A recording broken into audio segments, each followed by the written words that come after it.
हम लोग इस वीडियो में एनसीईआरटी के जो ऑक्सीलेशन चैप्टर के एक्सरसाइज का क्वेश्चन नंबर 14.2 सॉल्व कर रहे हैं। आपको पता होना चाहिए कि किसी किसी बुक में ये चैप्टर 13 भी है, किसी बुक में ऑक्सीलेशन चैप्टर 14 के नाम से भी एग्जिस्ट करता है, but the problems are same. So which of the following example represent nearly simple harmonic motions. ठीक है, मतलब इनमें से जो चार एग्जांपल्स आप देख रहे हैं, इसमें से कौन सा एग्जांपल्स है जो नियरली सिंपल हार्मोनिक मोशंस जहां हो रहा है, और which of them is periodic but not simple harmonic motions. ठीक है, जैसे पहला केसेस है rotations of earth about the axis. ठीक है, मतलब ये जो अर्थ अपने एक्सिस के अबाउट रोटेट कर रहा है, क्या वो पीरियोडिक मोशंस है, ठीक है, या क्या वो सिंपल हार्मोनिक मोशंस है। इसी तरह से motion of an oscillating mercury column in a U tube, मतलब अगर आप सोचे कि ये यूट्यूब है और इसमें मरकरी कॉलम मरकरी डाला हुआ है और ये मरकरी अभी डिस्टर्ब है, तो ये क्या हो रहा है, ऑक्सीलेटिंग है। तो ये जो ऑक्सीलेटिंग मरकरी कॉलम्स है यूट्यूब में, ये तो ऑक्सीलेट करता हुआ दिख रहा है, पीरियोडिक तो दिख ही रहा है, लेकिन क्या ये सिंपल हार्मोनिक मोशंस है।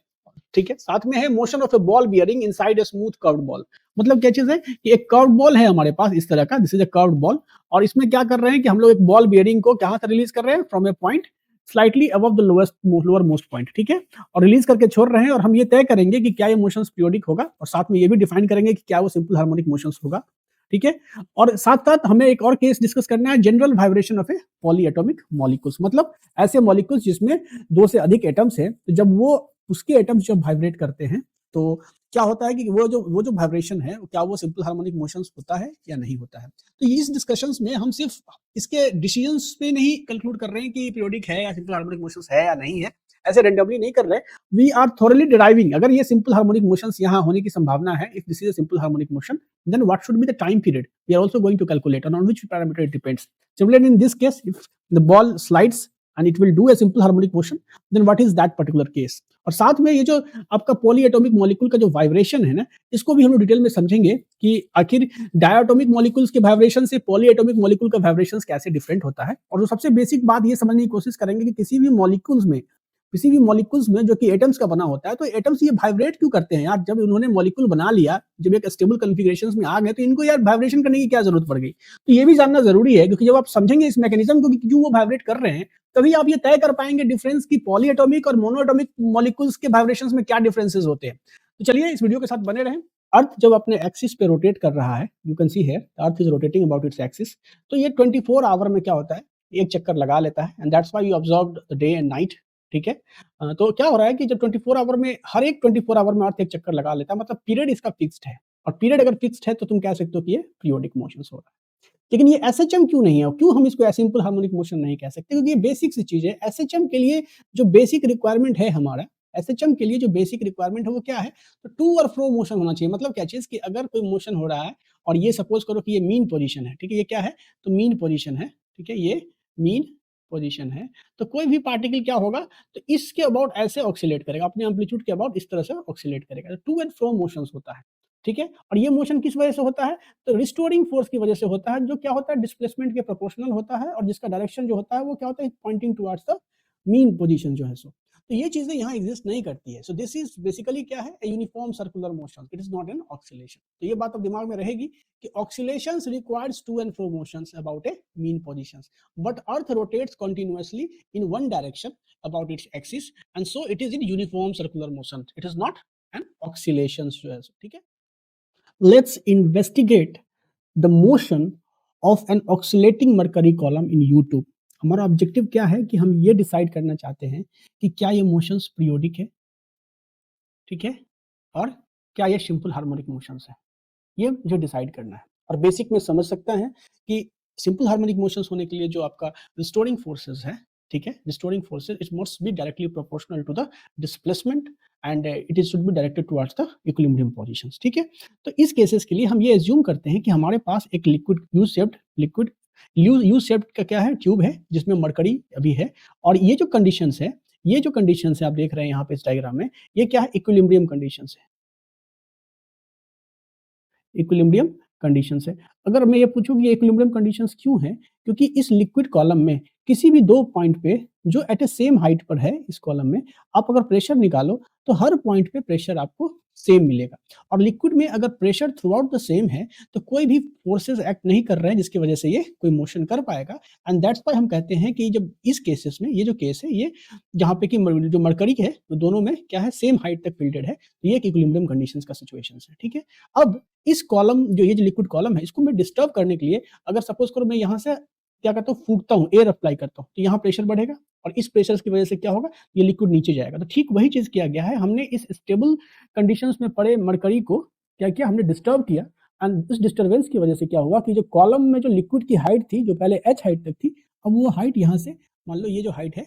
ये जो हाइट है, ये क्या हो गया, ये h1 हाइट पे लिक्विड का कॉलम आ गया। ये देख रहे हैं, ये जो इतना दूर जो घटा, ये y डिस्प्लेसमेंट, मतलब मैं ये भी कह सकता हूँ इसको दूसरे तौर से कि मेरा जो लिक्विड का कॉलम है इस आर्म में जो है वो y लेंथ क्या हो गया, घट गया। तो क्या हुआ, यहाँ अगर y लेंथ घट गया, इसका मतलब क्या है कि जो पहले हमारा जो लिक्विड का हाइट था इस आर्म में, ये क्या हो गया, तो y लेंथ ये ऊपर भाग गया, क्योंकि पानी तो जो मरकरी है वो उतना ही ऊपर भाग गया। तो अल्टीमेटली अगर आप देखें इस पॉइंट के रेफरेंस से, तो क्या है कि इस आर्म में, ये जो आर्म है, इस आर्म में क्या है, तो हाइट ऑफ द लिक्विड क्या है, ट्वाइस ऑफ वाई ज्यादा है in comparison to this arm. ठीक है, तो सपोज करो कि अब अगर मैं देखना चाहूँ कि अब प्रेशर का क्या घपला हुआ है इस डिस्टरबेंस के बाद, तो ऐसा करते हैं, 2 पॉइंट लेते हैं जो सेम हाइट पे। सपोज करो कि मैंने एक लिया, ये पॉइंट हो गया ए और ये पॉइंट हो गया बी। ठीक है, अब आपको ये बेसिक चीज पता है कि जो प्रेशर होता है, जैसे किसी भी यूटेंसिल में, अगर मैं नॉर्मल एग्जांपल बताऊं कि सपोज करो कि ये है, इसमें क्या है, कोई लिक्विड या कोई फ्लूइड भरा हुआ है, और इसमें जो है, तो अगर मैं इस सरफेस से, ये एच हाइट तक लिक्विड भरा हुआ है, ठीक है, पर्टिकुलर हाइट तक भरा हुआ, इस सरफेस में मैं, सरफेस से एच हाइट बिलो, ये कितना हाइट है, एच हाइट बिलो, अगर यहाँ पे मैं प्रेशर आपसे पूछूं तो क्या होता है, यहाँ प्रेशर, यहाँ जो प्रेशर होगा P, this will be the sum of the pressure at the surface, जो कि क्या है, यहाँ पे सरफेस ओपन है तो यहाँ पे एटमॉस्फेरिक प्रेशर होगा, तो P ATM, और प्लस जो रो है, डेंसिटी ऑफ द फ्लूइड, ठीक है, इंटू G और इंटू H, ये जो H हो गया, यही होता है absolute pressure at any point inside the liquid is given by this. ठीक है, इसी फॉर्मूला से मैं इस पॉइंट ए पर और बी पे प्रेशर कैलकुलेट करता हूं। मैं देखना चाहता हूं कि डिस्टर्ब होने के बाद प्रेशर में क्या घपला हुआ। तो अगर मैं पॉइंट ए पे प्रेशर निकालूं, ठीक है, पी ए, तो क्या लिखूंगा, इस सरफेस पे अभी एटमॉस्फेरिक प्रेशर होगा, ठीक है, तो ये हो गया पी एटीएम, और प्लस क्या हो गया, तो हाइट ऑफ द लिक्विड, देखो यहां से अगर मैं ये कह रहा हूं कि H1 हाइट है लिक्विड का, तो मैं लिख सकता हूं यहां से rho density of the mercury into g acceleration due to gravity into यहाँ पे H1। और अगर मैं pressure at the point B निकालूं, पीबी, तो मैं क्या लिख सकता हूं, यहां से अगर मान लो ये जो हाइट है, ठीक है, लिक्विड का, ये मान लो H2 है, तो मैं आराम से लिख सकता हूं कि पी एटीएम, इस सरफेस पे एटमॉस्फेरिक प्रेशर ही तो होगा ना, तो पी एटीएम, ठीक है, एटीएम प्लस में रो जी इंटू यहाँ पे हाइट H2। अब अगर मैं प्रेशर देखो कि प्रेशर कहाँ ज्यादा होगा, इसमें ज्यादा लिक्विड है, ऑब्वियस है कि बी पॉइंट पे प्रेशर ज्यादा होगा। तो मैं अगर प्रेशर डिफरेंस निकालूं तो पी बी माइनस अगर मैं पी ए करूं तो ये कट जाएगा, it will be rho g and H2 minus H1। अब ये जरा देखोगे H2 माइनस H1 क्या है, इस H2 को इस H1 से माइनस करते हैं तो फाइनली हमें क्या आता है, यही ये जो है so, and this is what, this is 2y। ठीक है, ये कितना है, तो एक्स्ट्रा जो हाइट ये इसमें लिक्विड ज्यादा है वो 2y है, तो फाइनली तुम लिख सकते हो रो जी इंटू यहाँ पे 2y। तो ये आ गया प्रेशर डिफरेंस डेल पी। इस प्रेशर डिफरेंस की वजह से क्या होगा, तो फोर्स किधर की ओर लगेगा, फोर्स इधर की ओर लगेगा लिक्विड पे। तो लिक्विड पे जब फोर्स लगेगा तो लिक्विड क्या होगा, अपने डिस्प्लेसमेंट के डायरेक्शन की अपोजिट डायरेक्शन में मूव करने की टेंडेंसी रखेगा। तो फोर्स क्या लग रहा होगा, इस पूरे लिक्विड पे फोर्स क्या लग रहा होगा, तो ये जो एक्सेस प्रेशर है इनटू अगर एरिया ऑफ क्रॉस सेक्शन जो है, इस ट्यूब का जो एरिया ऑफ क्रॉस सेक्शन ये जो है अगर ए है, तो हम लिख सकते हैं कि फोर्स क्या लग रहा होगा, एफ रिस्टोरिंग, ये क्या लग रहा होगा, तो ये लग रहा होगा del P into a area of cross section, और ये फोर्स क्या लग रहा होगा, इस डायरेक्शन में लग रहा होगा, मतलब वाई के अपोजिट डायरेक्शन में लग रहा होगा, ये माइनस में लूंगा, तो ये क्या आ जाएगा, minus of rho ji twice of y into area of cross section A. ये क्या हो गया, रिस्टोरिंग फोर्स हो गया। अब एक चीज बताओ जरा सा कि रिस्टोरिंग फोर्स तो हम देख रहे हैं कि डिस्प्लेसमेंट के क्या आ रहा है, डिस्प्लेसमेंट के प्रोपोर्शनल आ रहा है, और साथ में क्या डायरेक्शन क्या, opposite to the direction of displacement. तो मैं यहीं से ये कंक्लूड कर सकता हूं कि ये जो मोशन हो रहा होगा वो क्या हो रहा होगा, सिंपल हार्मोनिक मोशन हो रहा होगा। ठीक है, इसको अगर एक फॉर्म और आगे में तोड़ना चाहूं तो कहीं ना कहीं अगर देखो तुम कि रिस्टोरिंग फोर्स जो लग रहा है इस पे, तो इसकी वजह से इस लिक्विड में एक्सेलरेशन प्रोड्यूस हो रहा होगा। तो अगर ये जो कॉलम आप देख रहे हो, ठीक है, अगर लिक्विड का टोटल लेंथ इसमें मान लो इधर h है और इधर भी h होगा, तो अगर टोटल लेंथ ऑफ लिक्विड में मानता हूं in the column is twice of h, ठीक है, टोटल लेंथ हो गया of liquid in this column is twice of h, और area of cross section a दिया हुआ है, तो वॉल्यूम ऑफ लिक्विड जो है सो कितना आ जाएगा, twice of h into A. Volume of liquid ये आ गया, तो मास ऑफ द लिक्विड क्या हो जाएगा, डेंसिटी इंटू वॉल्यूम, तो क्या हो जाएगा डेंसिटी रो, और वॉल्यूम हो गया ट्वाइस ऑफ एच इंटू यहाँ पे ए, ठीक है, ट्वाइस ऑफ एच इंटू ए। या नहीं तो अगर मैंने ये कहता कि लेंथ जो है इस पूरे कॉलम का, ये लिक्विड जो है मान लो कि पूरा मिला करके एल लेंथ बढ़ा हुआ है, तो मैं मास ऑफ द लिक्विड क्या लिख सकता था, मास डेंसिटी इंटू, तो ये ट्वाइस ऑफ एच के बाद एल इंटू ए हो जाता, तो मैं क्या लिखता, रो एल इंटू ए लिखता, ठीक है। तो मास जो है सो ये length of the liquid in the column L हो गया, और नहीं तो अगर हाइट के फॉर्म में है तो ट्वाइस ऑफ एच इंटू ए ये आएगा। जब मैं ये मास के यहाँ वैल्यू डालूंगा, मैं सोचता हूँ मैं इसी को ड्राइव ले लूँ, तो मास का जब मैं यहाँ वैल्यू डालूंगा तो मास क्या हो गया, मास हो गया आपको रो एल इंटू ए, तो एफ बराबर क्या होता है, मास इंटू एक्सेलरेशन होता है, मास इंटू एक्सेलरेशन, तो मास मैंने डाल दिया, और एक्सेलरेशन ए जो हो गया, या ए रिस्टोरिंग जिसको भी बोलो, एक्सेलरेशन जो हो गया वो क्या आ गया, minus of rho ji twice of Y by A. तो यहाँ से एक्सेलरेशन निकालोगे तो क्या हो जाएगा, रो से रो कट जाएगा, और एल से यहाँ से देखो रो, यहाँ से ए कट जाएगा, तो क्या आ गया, ए बराबर क्या आ गया, minus of ji by L, minus of कितना आ गया, तो twice of ji by L into Y आ गया। अब ये जो इक्वेशंस है, इसको अगर standard equation A equal to minus of omega square X से कंपेयर करो, तो क्या निकल के आएगा, ओमेगा बराबर क्या आएगा, root under twice of ji by l. तो कहीं ना कहीं टाइम पीरियड जब निकालोगे तो क्या होता है, टी बराबर 2 pi root under L by twice of G. ये एल के फॉर्म में है, अगर मैं इसको हाइट के फॉर्म में लिखूंगा तो ये एल क्या हो जाएगा, यहाँ पे लेंथ ऑफ द लिक्विड क्या हो जाएगा, it is twice of H, तो फाइनली ये क्या आ जाएगा 2 पाई रूट अंडर कितना, तो ट्वाइस ऑफ एच बाई यहाँ पे ट्वाइस ऑफ जी, तो ये 2 कट जाएगा, तो क्या आ जाएगा 2 pi root under H by G, क्या आ जाएगा 2 pi root under H by G. तो कंफ्यूज नहीं होना है, तो हमने क्या किया, हमने ये तो निकाल ही लिया कि ये पीरियोडिक मोशन है, साथ में हम लोगों ने टाइम पीरियड भी निकाल लिया जो है सो, कि टाइम पीरियड कितना होगा इसके ऑक्सीलेशंस का जो है सो, ठीक है। Now consider the case of the motion of a ball bearing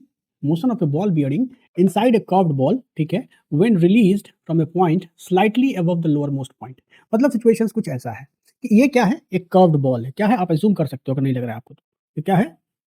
curved ball है। अब इस कर्व्ड बॉल से क्या हो रहा है, एक बॉल बियरिंग जो है उसको रिलीज किया जाता है कितना, slightly above the lowest most point, ये पॉइंट है लोएस्ट मोस्ट पॉइंट, और इससे मतलब थोड़ा सा ऊपर के इसको रिलीज किया जाता है। तो जब इसको रिलीज किया जाएगा तो यहाँ सबसे चीज जो मेंशन है, क्या चीज है, स्मूथ कर्व्ड बॉल। इससे आप क्या समझ रहे हो, आखिर क्या चेंजेस प्रोड्यूस करेगा, ये स्मूथ होगा अगर ये सरफेस, तो अगर ये सरफेस स्मूथ होगा तो क्या होगा, यहाँ पे इस पॉइंट पे कोई फ्रिक्शन काम नहीं करेगा, और अगर फ्रिक्शन काम नहीं करेगा तो ये जो बॉल है, ये जो बॉल बियरिंग है, ये आपको स्लाइड करते हुए इधर की ओर जाएगा, क्या करेगा, स्लाइड करते हुए इधर की ओर जाएगा, ना कि आप रोलिंग मतलब रोटेशनल मोशन को कंसीडर करने लगो। तो क्या होगा, केवल स्लाइडिंग होगा बॉल का, क्या होगा, स्लाइडिंग ऑफ बॉल, केवल यही होगा, नो रोलिंग। क्या होगा, नो रोलिंग। रोलिंग कब होता, जब यहाँ फ्रिक्शन होता, और फ्रिक्शन होता तो यहाँ रोलिंग की गुंजाइश होती, तो बॉल रोल करता हुआ नीचे जाता, फिर अपने मास के इन्फ्लुएंस से फिर बैक होता, तो इस तरह का टू एंड फ्रो मोशंस कुछ ऐसा करता। तो हम यहाँ क्या डिराइव कर रहे हैं कि ये एक पीरियोडिक मोशन होगा कि नहीं होगा। तो पीरियोडिक मोशंस करने के लिए क्या है कि आप देख रहे हैं कि यहाँ जो वेट, इसका जो वेट है ये एम मास का है, तो कहीं ना कहीं इसका वेट एम जी नीचे की ओर ऐसे लग रहा होगा, और इस mg फोर्स का दो कंपोनेंट में आप इसको ब्रेक कर सकते हैं। एक कंपोनेंट जो अलोंग द नॉर्मल ऐसे काम करेगा, दूसरा कंपोनेंट जो अलोंग द टेंजेंट काम करेगा, ठीक है। तो ये अगर एंगल थीटा है, मतलब जब बॉल को आपने डिस्प्लेस किया है तो उस पॉइंट पे ये एंगल क्या है, थीटा है, तो यहाँ ये भी एंगल थीटा होगा और ये थीटा होगा, तो इस mg का एक कंपोनेंट यहाँ पे mg cos ऑफ थीटा होगा, दूसरा जो टेंजेंशियल कंपोनेंट क्या होगा, ये mg sin ऑफ थीटा होगा। तो अब ये क्या देखेंगे, इसमें एक और फोर्स लगेगा ऊपर की ओर, नॉर्मल रिएक्शन फोर्स। तो कहीं ना कहीं ये जो नॉर्मल रिएक्शन फोर्स है सरफेस के द्वारा, ये तो mg cos थीटा से बैलेंस हो जाएगा, ये तो क्लियर है, यहाँ दिख रहा है। जो टेंजेंशियल कंपोनेंट है, इसके वजह से ही बॉल स्लाइड करता हुआ अपने इक्विलिब्रियम पोजीशंस पे आएगा। जब यहाँ नीचे स्लाइड करता हुआ जब इस पॉइंट पे आएगा तो क्या होगा, ये मैक्सिमम वेलोसिटी गेन कर चुका होगा, और जिस वजह से यहाँ पे रिस्टोरिंग फोर्स काम नहीं भी करेगा, तो क्योंकि इस पॉइंट पे अगर बॉल आ जाता है तो आप गौर से देखोगे, अगर बॉल इस पॉइंट पे आ गया तो क्या हुआ, mg नीचे लगने लगा और नॉर्मल रिएक्शन फोर्स ऊपर लगने लगा। तो क्या देख रहे हो कि जितना भी mg का कोई भी कंपोनेंट इसको इधर नहीं ले जा रहा है, लेकिन फिर भी ये इधर जाएगा, क्यों, क्योंकि यहाँ से यहाँ आने में इसके पास इतनी काइनेटिक एनर्जी यहाँ पे कितनी हो जाएगी, मैक्सिमम हो जाएगी, काइनेटिक एनर्जी यहाँ मैक्सिमम हो जाएगी, और इसकी वजह से ये इसको शूट करेगा, ऊपर की ओर जाएगा। और जैसे ही ये ऊपर की ओर जाएगा, मान लो कि बॉल किसी पर्टिकुलर टाइम पे यहाँ पे है, तो क्या होगा, mg का जो अपोजिट कंपोनेंट है, मतलब ये जो है वो इस डायरेक्शन में इस पे फोर्स लगाना स्टार्ट करेगा, तो इसका स्पीड घटने लगेगा, और एक पर्टिकुलर पॉइंट आएगा जहाँ पे ये जब ये पहुंचेगा तो इसकी वेलोसिटी यहाँ 0 हो गई रहेगी, और रिस्टोरिंग फोर्स इसको इस डायरेक्शन में लग रहा होगा, और ये रिस्टोरिंग फोर्स मैक्सिमम होगा, और फिर धीरे धीरे इस रिस्टोरिंग फोर्स की वजह से ये वेलोसिटी गेन करेगा, फिर यहाँ आएगा, यहाँ मैक्सिमम वेलोसिटी आ जाएगी, रिस्टोरिंग फोर्स 0 होगा, फिर भी ये ओवरशूट कर जाएगा, फिर ये ऊपर जाएगा। तो अल्टीमेटली यहाँ आप देख रहे हो कैचेस कि टू एंड फ्रो मोशन तो हो रहा है, लेकिन अब ये कहना मुश्किल लग रहा है कि ये सिंपल हार्मोनिक मोशन है कि नहीं है। मतलब क्या चीज़ है, टू एंड फ्रो मोशन हो रहा है। क्या हो रहा है? टू एंड फ्रो मोशन हो रहा है, तो कहीं ना कहीं ऑक्सीलेशन हो रहा है। लेकिन ये ऑक्सीलेशन सिंपल हार्मोनिक मोशन ही है कि नहीं, ये कहना थोड़ा सा मुश्किल है। तो उसके लिए हम लोग क्या करते हैं कि जो रिस्टोरिंग फोर्स है एफ आर जो रिस्टोरिंग फोर्स है वो क्या लग रहा है, देखो जरा सा, एम जी साइन थीटा। अगर एंगल मतलब डायरेक्शन के टर्म्स में देखो तो डिस्प्लेसमेंट इधर है, रिस्टोरिंग फोर्स अपोजिट डायरेक्शन में लग रहा है इधर, तो कहीं ना कहीं यहाँ पे minus of m g sine theta तुम कर सकते हो, कोई इशू नहीं है। अब ये जो देखो एफ आर है वो एक्चुअली में क्या है, तो mass of the ball bearing into tangential acceleration a t, this is equal to minus of m g sine theta, कोई इशू नहीं है। अब देखो टेंजेंशियल एक्सेलरेशन होता क्या है, हम जानते हैं कि अगर ये जो कर्वेचर है, इस बॉल का जो कर्वेचर आर है, ठीक है, और अगर मान लो कि टेंजेंशियल डायरेक्शन में वेलोसिटी वी है और एंगुलर वेलोसिटी अगर ओमेगा है तो v equal to omega into are,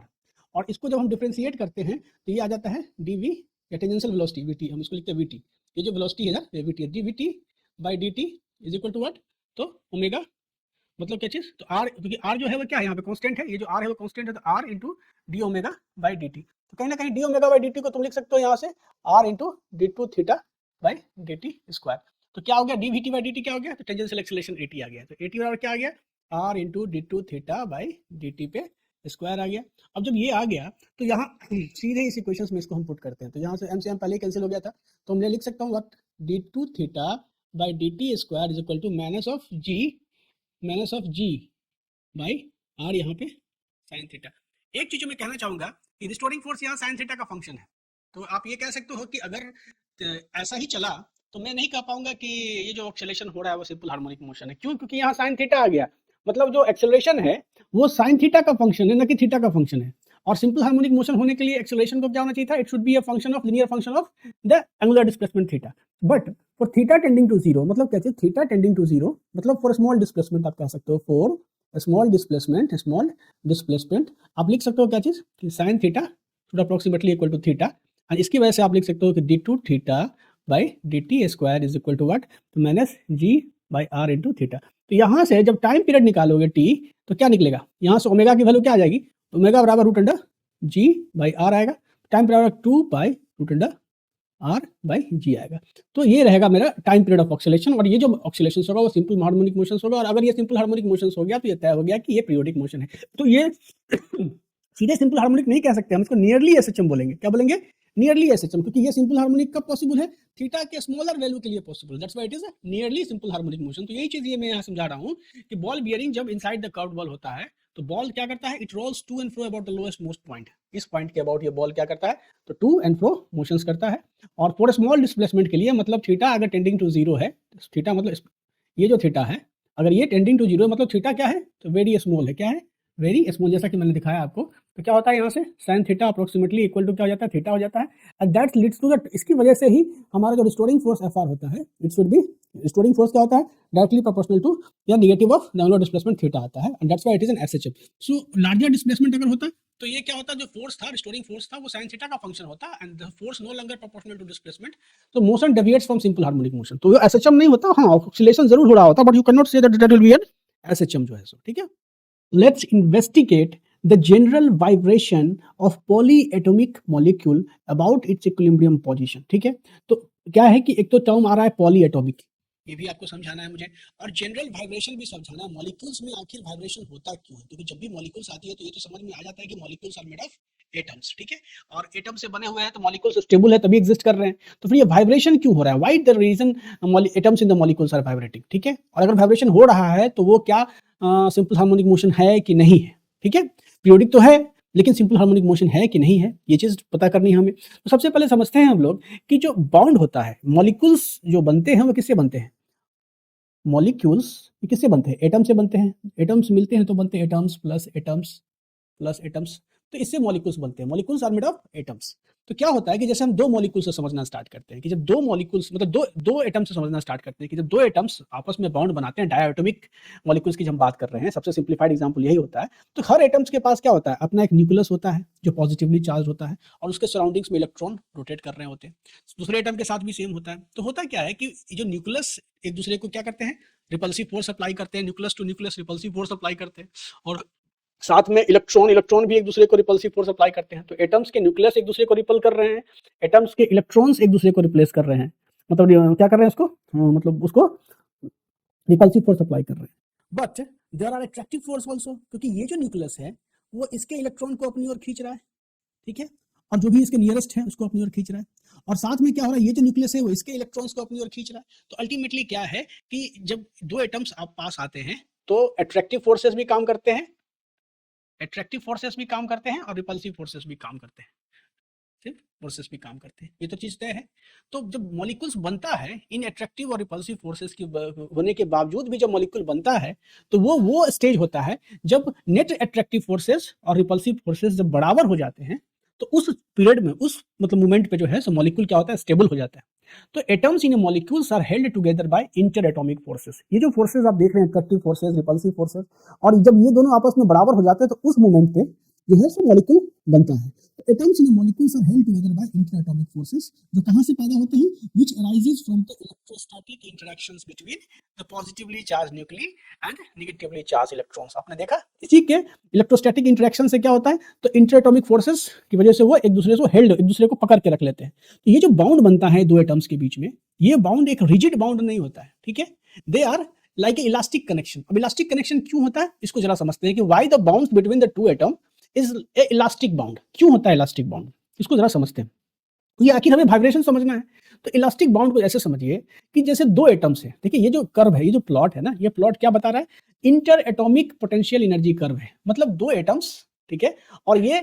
इसका क्या different different inter atomic distance पे हमने एनर्जी निकाला, और जब ये मॉलिक्यूल बनते हैं उस मोमेंट पे जो है, ये जो इस इनके बीच का सेपरेशन जब ये होता है, ठीक है, तो इस सेपरेशन पे इन दोनों एटम्स का जो पोटेंशियल एनर्जी होता है वो मिनिमम हो जाता है, ठीक है, और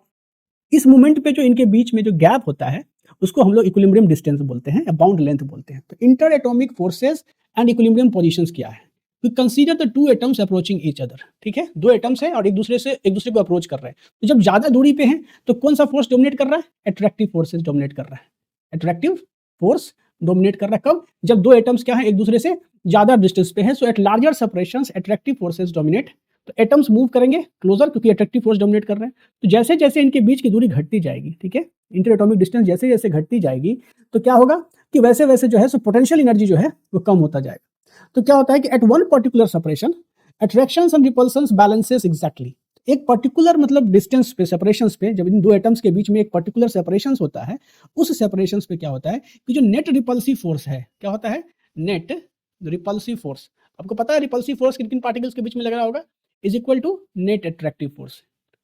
अट्रैक्टिव फोर्स के बराबर हो जाता है। तो जब नेट फोर्सेस बराबर होते हैं कब, तो at one particular separation attractions and repulsions balances exactly and these separations correspond to the minimum potential energy। तो ये जो पॉइंट आप देख रहे हैं और ये जो सेपरेशन है, ठीक है, इस सेपरेशन पे इसको हम लोग क्या बोलते हैं, इसको बोलते हैं हम लोग क्या चीज, बाउंड लेंथ। ये मिनिमम सेपरेशन है, इस सेपरेशन दो एटम के बीच का मिनिमम सेपरेशन है, इस सेपरेशन पे दो पार्टिकल का जो पोटेंशियल एनर्जी वो मिनिमम हो गया, और अगर पोटेंशियल एनर्जी मिनिमम हो गया तो ये क्या चला गया, स्टेबल इक्विलिब्रियम में आ गया पार्टिकल जो है, ठीक है। तो क्या बोले हम लोग ने, मिनिमम पोटेंशियल एनर्जी के कंडीशन में, तो मॉलिक्यूल्स में जो पार्टिकल्स होते हैं, ये जो दो पार्टिकल्स मॉलिक्यूल्स में है वो क्या है, मिनिमम पोटेंशियल एनर्जी के स्टेट में। ये दोनों पार्टिकल सिस्टम में क्या है, मिनिमम पोटेंशियल एनर्जी के स्टेट में है। तो ये मिनिमम पोटेंशियल एनर्जी का स्टेट कब आया, जब इस पे net repulsive forces net attractive forces के बराबर हो गया। तो अब जब फोर्सेस तो बराबर हो गए, फोर्सेस बराबर हो गए तो ये आ गया आपको क्या चीज, तो मिनिमम पोटेंशियल एनर्जी के स्टेट में, and this position is called equilibrium position, ठीक है। और ये जो लेंथ हुआ इसको हम लोग बोलते हैं इक्विलिब्रियम बाउंड लेंथ बोलते हैं। तो अब लोग कंफ्यूज हो जाते हैं कि जो नेट फोर्स तो मॉलिक्यूल्स पे जीरो लग रहा है, तो जीरो लग रहा है, नेट फोर्स जीरो लग रहा है, तो इसका मतलब ये नहीं है कि इसका मोशन नहीं होगा, ये जो पार्टिकल्स हैं ये आपस में मोशन नहीं करेंगे, ये नहीं है। होगा क्या कि जब इनके बीच का सेपरेशन जब इक्विलिब्रियम बाउंड लेंथ के बराबर हो गया, इस पॉइंट पे हो गया तो ठीक है, लेकिन होता क्या है कि इस पार्टिकल, इस एटम्स को क्या होता है, थर्मल एनर्जी वगैरह ये गेन कर रहा होता है, थर्मल एनर्जी होते हैं और भी बहुत सारा जो एनर्जीज होते हैं इसमें ट्रांसफर होते रहते हैं टाइम टू टाइम। तो होता क्या है कि ये पार्टिकल का जब एनर्जी बढ़ेगा तो ऑफकोर्स या तो इनके बीच का सेपरेशन घटेगा या बढ़ेगा। तो अगर पार्टिकल जो है इनके बीच की दूरी बढ़ती है तो अल्टीमेटली पोटेंशियल एनर्जी हमारा इधर जाएगा पार्टिकल का, तो पार्टिकल का पोटेंशियल एनर्जी इधर की ओर जाएगा, जो रिस्टोरिंग फोर्सेस है वो उसको बैक इधर की ओर लाने की कोशिश करेगा। और जैसे ही रिस्टोरिंग फोर्स लाएगा तो एटम्स के पास मास है और मास की वजह से क्या होगा, तो ये अपने इक्विलिब्रियम पोजीशंस को शूट कर जाएगा and it may reaches to this position. अब यहाँ पे क्या होगा, इस साइड में क्या, यहाँ से यहाँ तक में तो रिपल्सिव फोर्स, एटम के बीच का रिपल्सिव फोर्स डोमिनेट होता है, रिपल्सिव फोर्स यहाँ डोमिनेट होता है, और इधर क्या होता है, तो अट्रैक्टिव फोर्स बिटवीन एटम्स